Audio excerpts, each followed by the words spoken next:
O áudio que vocês vão ouvir agora é parte do podcast Xadrez Herbal. Caso vocês queiram ouvir mais sobre esse assunto e outros temas de política internacional, é só ir em xadrezherbal.com. Passemos para o primeiro bloco do Giro de Notícias.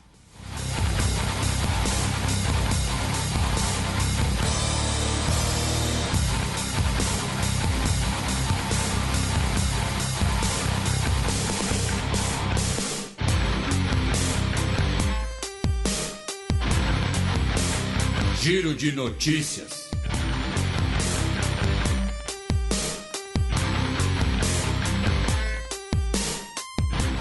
Notícia do domingo passado, dia 19 de março. Partido governista vence eleições legislativas no Cazaquistão. Tivemos as eleições para a Majlis, que é a Assembleia Nacional do Cazaquistão, tem 98 assentos, e o partido governista levou mais de 54% dos votos, tivemos comparecimento de mais ou menos 53% do eleitorado, e o partido governista do Tokayev, ficou aí com a maioria dos votos. Ainda não se sabe direito o número de assentos, porque você tem o cálculo da lista do partido e também o cálculo a partir dos distritos. Mas no caso dos distritos, tanto o partido governista, o Amanat, quanto liderou nas duas listas. E, assim, essa notícia ela tá aqui não necessariamente por um exotismo, mas porque vamos lembrar, quando nós tivemos os protestos no Cazaquistão, no início do ano passado, uma das pautas, uma das promessas do Tokayev era a ideia de ter eleições com maior participação política, maior participação popular, inclusive, tanto que agora nós tivemos 7 partidos que possivelmente vão eleger representantes, mas do discurso para a realidade não foi uma coisa, foi uma coisa um pouco diferente. Na realidade, a gente manteve, nós constatamos que o partido governista manteve o seu protagonismo, foi, como eu disse, vencedor nas duas listas, porém, se a gente comparar, que na última eleição o partido governista teve 71%, e agora teve 54% dos votos, ou seja, nós tivemos uma ampliação, como eu disse, do número de partidos disputando. Mas não dá para dizer que tem, pelo menos não no momento, alguma força política, um partido que esteja brigando de igual para igual com o partido do Tokayev, que era o partido do Nursultan. O pai da pátria, o que governou como presidente / ditador o Cazaquistão por mais de 2 décadas. Que mudou o nome da capital, inclusive. E aí o Tokayev mudou de volta. Então, o pessoal que faz as placas lá, na antiga Nursultan ficou puto. E falando em eleições, para a gente mencionar outras duas... Mas Astana e Nursultan dá para usar as mesmas letras, olha só, eu pensei nisso agora. É um palíndromo? Não chega a ser um palíndromo, mas... Dá para reaproveitar o letreiro. Nossa, você é uma máquina. E aproveitando, passando por outras 2 eleições que vão ocorrer agora nesse final de semana, no caso, no dia 26 teremos eleições no Turcomenistão, que é a primeira eleição, a segunda eleição, desculpem, depois do retorno do país ao bicameralismo, ou seja, quando você voltou a ter 2 casas no Legislativo Nacional, e também no domingo teremos as eleições legislativas de Cuba, para a Assembleia Nacional do Poder Popular, que são 474 assentos, e será a primeira eleição legislativa em Cuba, em que nós não teremos, a primeira eleição legislativa desde 1976, na verdade, em que nós não teremos nem Fidel Castro, nem Raul Castro como o primeiro secretário do Partido Comunista, agora cargo ocupado pelo Miguel Dias-Canel. A gente falou disso em 2021, quando nós tivemos essa transição. Não apenas em 2021, mas também em 2019, também, quando o Miguel Dias-Canel se tornou presidente. Então teremos eleições para a Assembleia Nacional de Cuba também no domingo. Ainda no Caribe, só que na segunda-feira passada, dia 20 de março, Corrupção gera renúncia de ministro do petróleo da Venezuela. O ministro Tarek El Aissami, ele renunciou, né, na segunda-feira, depois de denúncias por corrupção envolvendo a PDVSA. Tá? 7 pessoas foram presas, tá, numa investigação do que seria ali a Polícia Federal venezuelana, numa analogia, né, lembrando que a Venezuela não é uma federação, né, mas...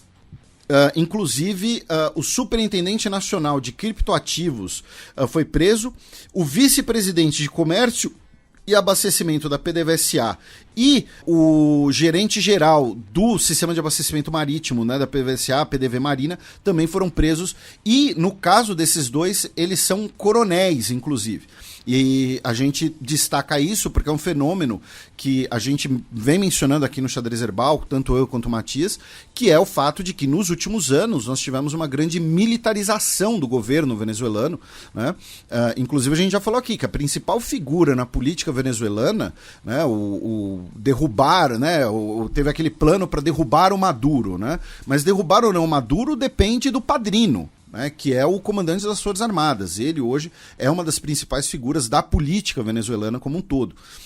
E tivemos essa renúncia, o substituto dele, inclusive, já foi anunciado, e não se sabe ainda, né, se o Aissami ele vai, eventualmente será preso, se ele estava sendo investigado. Ele, inclusive, ele anunciou que estava renunciando por apoiar, né, a política anticorrupção do governo venezuelano. Tá? Então talvez tenha tido alguma espécie de acordo, enfim, não sabemos, né? Ainda temos que ver. E, meu caro Matias, 2 outras notícias aqui pela nossa América Latina, né? A gente que inclui o Haiti na nossa querida América Latina. Segundo um relatório publicado pelas Nações Unidas, tá?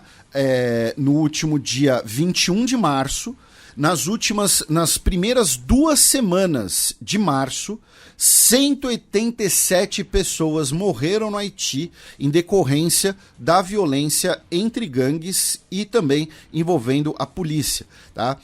O relatório também fala do recrutamento forçado de crianças e adolescentes e também do uso de violência sexual. O relatório também fala que desde o início do ano foram 260 sequestros, tá, no Haiti. Desses, a maior parte de cidadãos, maior parte não, uma parte considerável, melhor dizendo, de cidadãos estrangeiros, né, no país. E, finalmente, no Paraguai, né, a Procuradoria-Geral do Paraguai aceitou, né, as denúncias dos Estados Unidos contra o ex-presidente Horácio Cartes e o atual vice-presidente Hugo Velásquez, tá? Por denúncias de corrupção. A gente já mencionou também essas denúncias algum tempo atrás, que são denúncias feitas pelos Estados Unidos e que precisavam ser recepcionadas pelo Judiciário Paraguaio. E agora, o Judiciário Paraguaio, via o seu procurador-geral, o Emílio Rolón Fernandes, disse que uma equipe vai investigar as denúncias de uma corrupção sistêmica que prejudicou as instituições democráticas do Paraguai. Né? Vamos lembrar, coisa que também eu e o Matias falamos muito aqui, esse ano teremos eleições no Paraguai para presidente, serão eleições importantíssimas. Esse ano não, mês que vem. Mês que vem, Serão eleições importantíssimas, especialmente pelo fato da necessidade de renegociação do Tratado de Itaipu. Então, esse tipo de notícia, e como o Matias acabou de destacar, né, faltando um mês para as eleições, pode gerar, né, uma repercussão política bem grande, já que o Horácio Cartes, ele é do partido do Mário Abdo Benítez, o atual presidente, e o principal partido, mais tradicional partido, né, da direita paraguaia, que governou o país basicamente desde o fim do Stroessner. E que era o partido do Stroessner. Exatamente, né? O Partido Colorado. E, aliás, uma curiosidade, né? Que o José Luiz Chilaverna, que a gente já destacou, ex-goleiro da seleção paraguaia, que está se candidatando à presidência do país, ele é filiado ao Partido de la Juventud, Ele que nasceu com 50 anos já. É uma ironia. Então, você tweetou isso. Por que você disse isso? Você disse que ele sempre teve cara de velho, é isso? Não só a cara, né? A cabeça. Entendi. Mas vão dizer que o seu comentário pode ter um quê de clubismo, é uma rivalidade. Sim, velhos também. 94, batedores de falta. Não queria dizer nada. Mas ele também foi um dos piores entrevistados que eu já tive. Ele participou o quê? Do Conexão Sudaca? Conexão Sudaca. E foi um babaca? Nossa, chatíssimo. Então tá aí. Não, agora, por outro lado, você pode pensar que, se ele for eleito, a gente já trouxe um presidente por Conexão Sudaca. Pois não sei, mas ele tá longe de... Não, nas pesquisas ele tá com 2%, sei lá. Inclusive, eu vou explanar mais uma coisa aqui. Daqui a uns dias vai ter Matias no Jornal da Globo. Opa! Explanei. Notícia da terça-feira passada, dia 21 de março. Parlamento de Uganda aprova a lei homofóbica. O parlamento aprovou, a lei que criminaliza a identificação de pessoas como LGBT. A gente falou dessa lei aqui, já criticamos esse absurdo, e a lei proíbe, não apenas relações entre pessoas do mesmo sexo, mas também o que eles chamam de promoção da homossexualidade e conspiração para praticar atos homossexuais. E aí entra aquele exemplo que a gente deu no programa e que muita gente brincou até no Twitter e tal, mas que assim, parece uma brincadeira, mas a gente está falando de um assunto muito sério, que é o seguinte: se eu mandar uma mensagem pro Matias, dizendo, sei lá, e aí, bonitão, que horas é a gravação hoje? Eu tô chamando um outro homem de bonitão, eu estou conspirando para atos homossexuais, eu estou flertando porque... mas Felipe, você tá levando ao extremo. Eu tô levando ao extremo porque também vamos lembrar, Uganda, além de ter promovido essa lei, é um país que é governado pelo Museveni desde o final da década de 1980, um cara que concentra imenso poder na figura dele e que vai ser muito provavelmente sucedido pelo próprio filho, que é general do exército. Então, assim, a gente também não está falando de um país que vai ter uma grande flexibilidade em investigações contra opositores. Já falamos aqui da perseguição de opositores, como Bobi Wine, o cantor, que se tornou um líder político. Então, assim, por essa mensagem que eu mandar pro Matias, eu posso ser preso por estar conspirando para homossexualidade ou então para praticar atos homossexuais, segundo a lei, porque poderia ser um flerte, Então, assim, segundo a ONU, tá? A Organização das Nações Unidas, via o seu comissariado para direitos humanos, é a primeira lei do mundo que criminaliza sequer a identificação da pessoa como uma pessoa LGBT, tá? Porque mesmo outros países que punem a homossexualidade, que punem pessoas por serem apenas quem elas são, esses absurdos são feitos... esses absurdos eu digo por lei, essa repressão absurda, ela é feita depois de alguma questão concreta. Essa não. Pela primeira vez nós temos uma punição pela mera identificação da pessoa. Então, a pessoa levantar a mão e falar: eu sou um homem gay, eu sou uma mulher lésbica, eu sou uma pessoa trans, e por aí vai. Só por isso ela já pode ser presa, o que é um absurdo assim gigantesco. Então é algo assim que não pode ser contemporizado, entendeu? E pior, é algo que daqui a pouco pode inspirar, digamos assim, leis similares em outros países, porque vamos lembrar, ainda existem... Já tem babaca aplaudindo. Pois é, deve ter babaca aplaudindo aqui, inclusive, aqui no Brasil. Tô falando daqui mesmo. Então... existem ainda dezenas de países que ainda criminalizam a mera orientação sexual das pessoas, como eu disse, apenas a pessoa ser quem ela é, entendeu? Então, assim, é uma lei que não dá para contemporizar.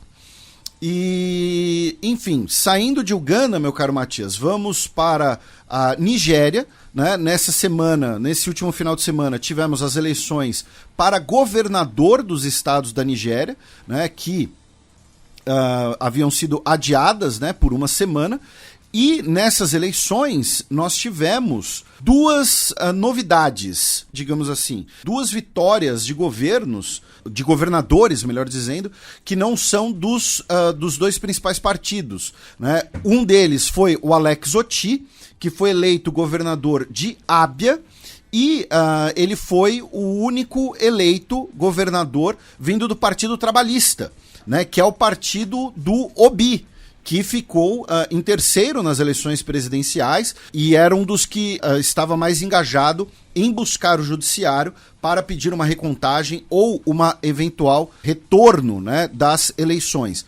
O estado de Abia é um estado que fica, né, perto do delta do rio Níger. Tá? E o outro caso foi no estado de Kano, que é um estado, né, do norte, em que quem foi eleito foi um representante do Partido Popular da Nigéria, né, o Abba Kabir Yusuf. A gente falou um pouco do estado de Kano, né? Lembrando que 2 semanas atrás nós recebemos o nosso querido Augusto aqui para falar das eleições nigerianas. Ele que tem ascendência nigeriana, estuda bastante o assunto, ele teve uma participação excelente. Recomendo que reouçam pelo menos aquele bloco, um abraço para ele. E nós temos um dos primeiros Fronteiras Invisíveis do Futebol, que é o nosso podcast de história. Foi sobre a Nigéria, inclusive, e a gente fala um pouco daquela clivagem, né, norte e sul entre cristãos e muçulmanos, e a gente fala um pouco da região de Kano naquele momento, porque naquela época, né, foi 2015 que a gente fez aquele programa ainda, né? Foi ou final de 15 ou começo de 16.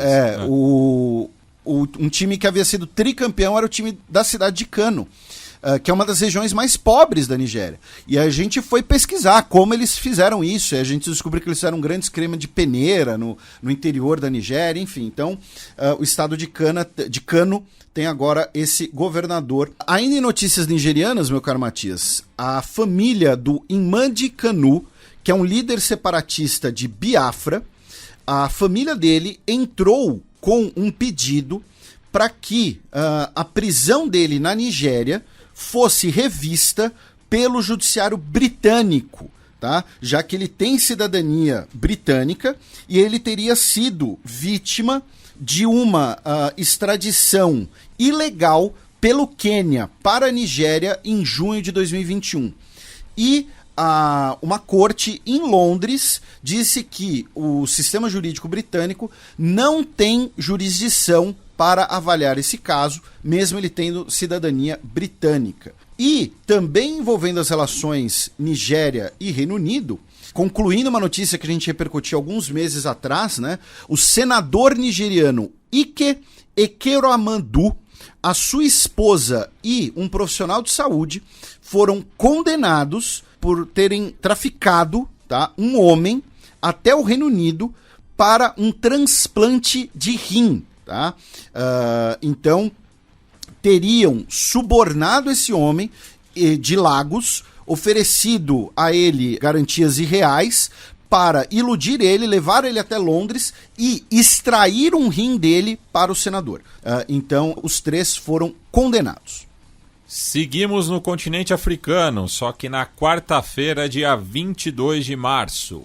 5 pessoas morrem em surto de vírus de Marburg, na Tanzânia.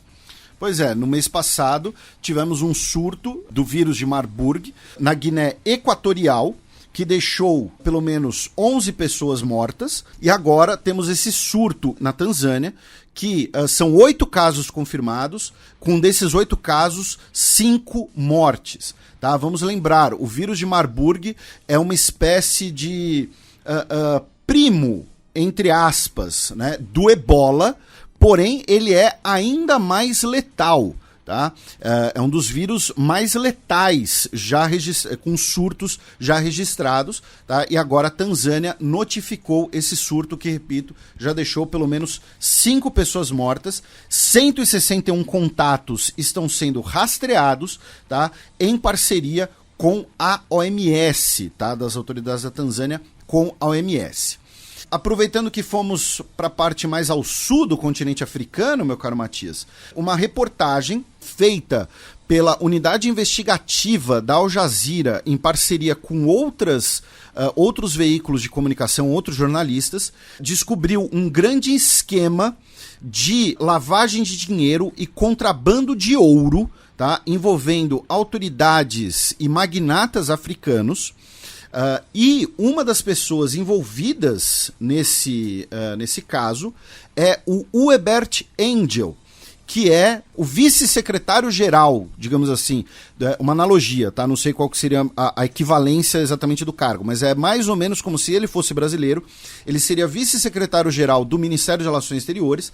Ele era um pastor que tornou-se diplomata e os jornalistas, inclusive, gravaram ele, né, traficando ouro, tá? E determinando as condições, tá, para esse comércio de ouro. Para quem se interessar tanto por esse episódio concreto, mas pelas investigações, a Al Jazeera, lembrando que a Al Jazeera é uma mídia estatal do Catar, tá? Ela é financiada pela monarquia qatari.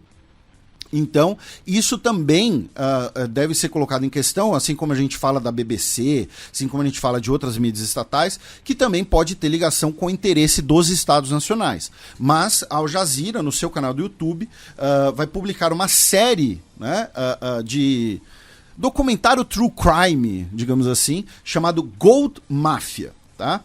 E, finalmente, na África do Sul, meu caro Matias, pelo menos 87 pessoas foram presas, tá, nessa semana, nas vésperas de um grande protesto organizado pelos Economic Freedom Fighters, que é o partido de esquerda radical do parlamento sul-africano, né, que seriam os guerrilheiros econômicos, né, traduzindo. E é uma dissidência do Congresso africano. O Congresso Nacional, isso, dizendo que o Congresso Nacional africano estava adotando políticas muito liberais, isso. É o terceiro maior partido do parlamento, né? E eles estão convocando protestos, né, para hoje, sexta-feira, dia 24, dia que estamos gravando esse programa, e esse final de semana, contra a inflação, a taxa de desemprego e a alta do preço da energia, tá? Inclusive, nós tivemos uma série de blackouts na África do Sul nas últimas semanas. Passemos agora para o segundo bloco do Giro de Notícias.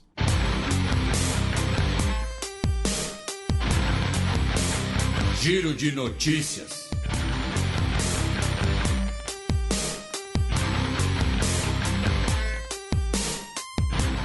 Notícia da quarta-feira passada, dia 22 de março. Etiópia remove rótulo de terrorista do Partido Regional do Tigray. Tivemos, né, um encontro entre o Abiy Ahmed, né, e delegações do Tigray, né, baseados no acordo que foi assinado no dia 2 de novembro, né, em Pretória, na África do Sul, mediado pela União Africana, tá? Então, a Frente de Libertação Popular do Tigray deixou de ter o rótulo, né, de terrorista e nós tivemos a posse de um governo interino do Tigray, que será chefiado pelo Getachew Reda, tá? Que é do Partido, né, da Libertação do Tigray, como chefe desse governo interino que foi empossado pelo parlamento etíope. Tá? Até, inclusive, as condições para eventuais eleições regionais. Tá? Além disso, falando na Etiópia, o Antony Blinken, secretário de Estado dos Estados Unidos, disse que todos os lados cometeram crimes de guerra no conflito do Tigray, né, incluindo as forças da Etiópia, da Eritreia, forças Amhara, falando de assassinatos, de deportações forçadas e de violência sexual generalizada. E tanto o governo etíope quanto o governo da Eritreia rejeitaram essas declarações, dizendo que elas são inflamatórias e difamatórias. Vamos lembrar que o Antony Blinken esteve na Etiópia semana passada, né? Então, ou seja, né, ele deixou para fazer esse comentário depois que ele foi embora, né? Enfim. E, como eu disse, esse comentário obviamente pegou muito mal.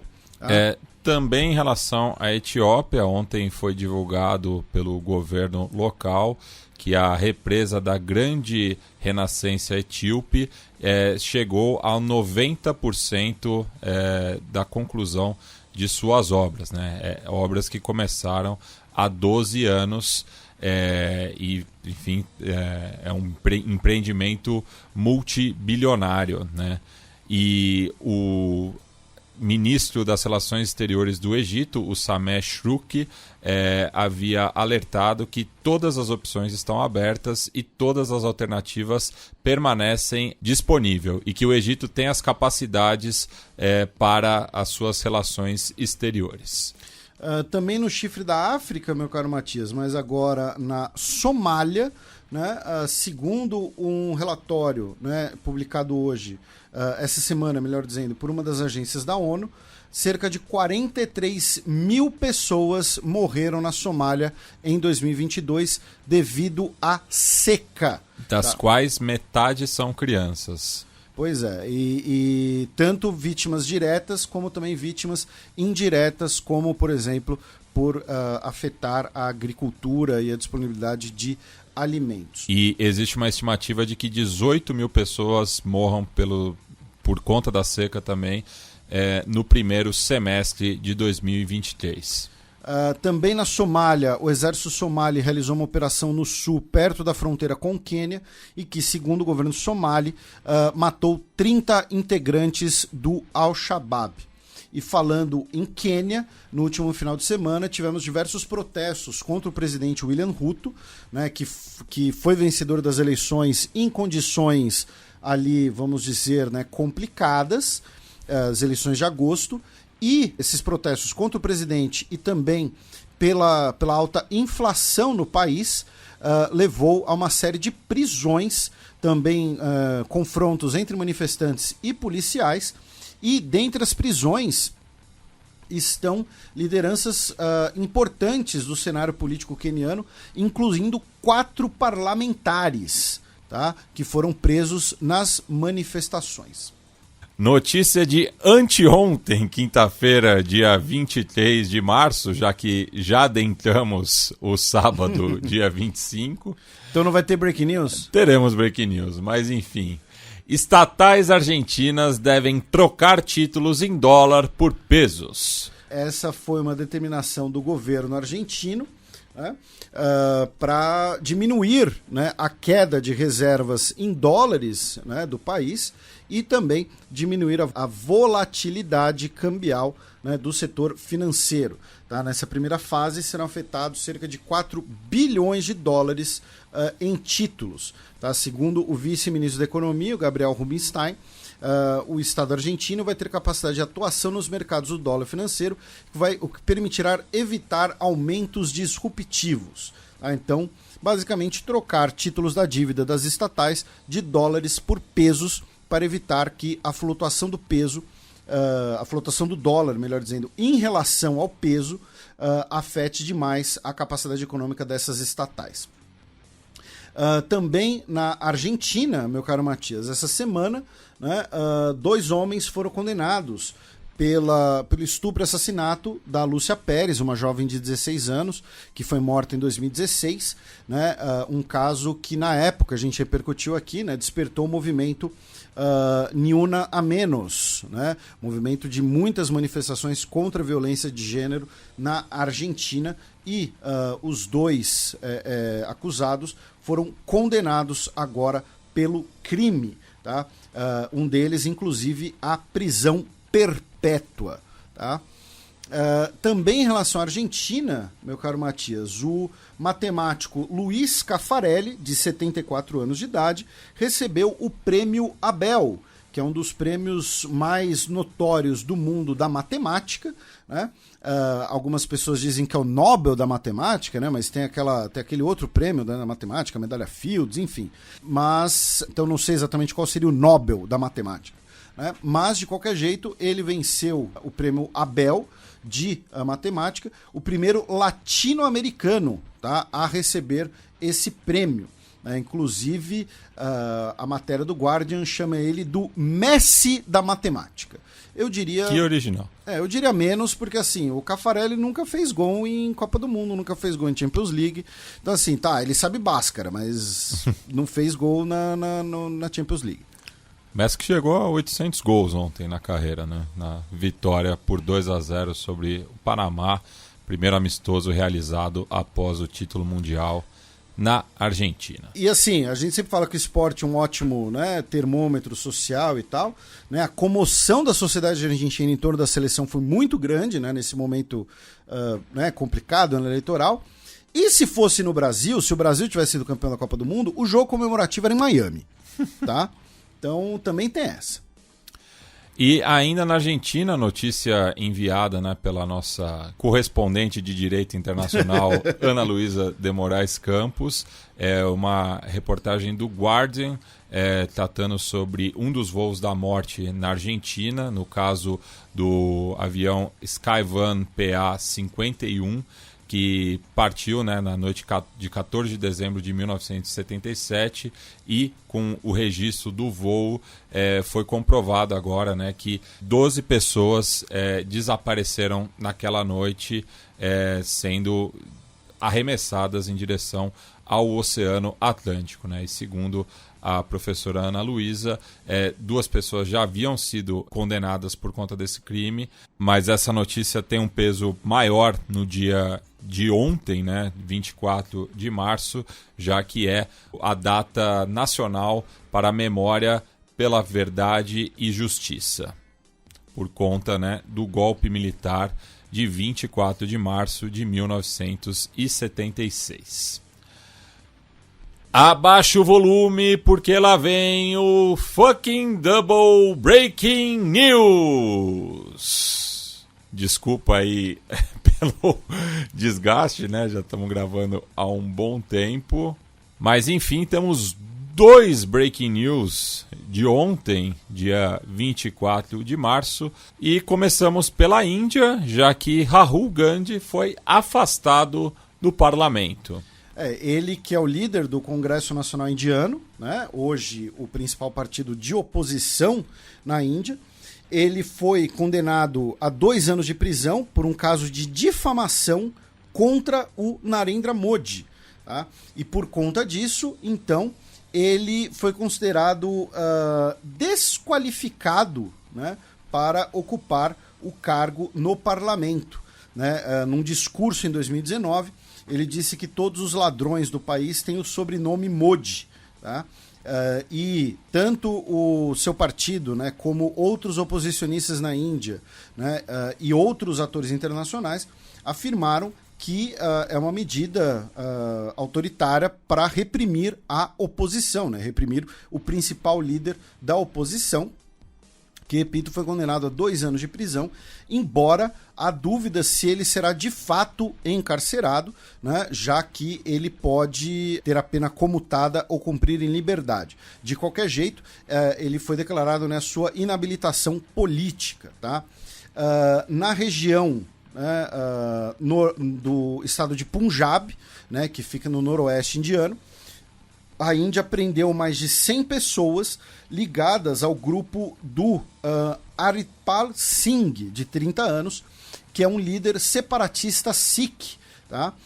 E tem uma interpretação considerada extremista da religião Sikh. Ele, entretanto, está foragido. Inclusive, as autoridades indianas desligaram a internet de toda a província na busca por ele. Tá?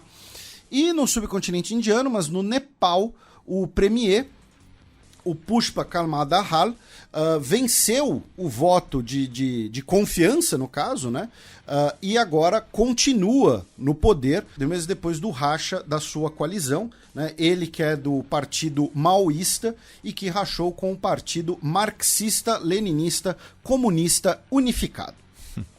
Sentença de prisão do herói do filme Hotel Ruanda é comutada. O Paul Rusesabagina, né, ele havia sido condenado a 25 anos de prisão, né, por supostamente, né, acusações de terrorismo. A gente falou sobre isso aqui, criticamos bastante isso aqui, porque ele na verdade foi condenado por ser um crítico do Paul Kagame.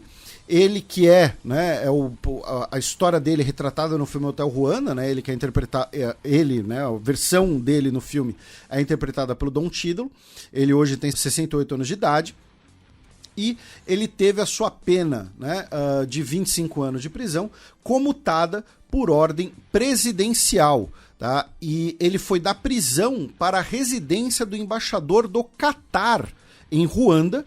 E possivelmente ele vai sair do país, talvez indo para os Estados Unidos. Tá? Inclusive, isso foi dito pelo porta-voz do Ministério de Relações Exteriores do Catar.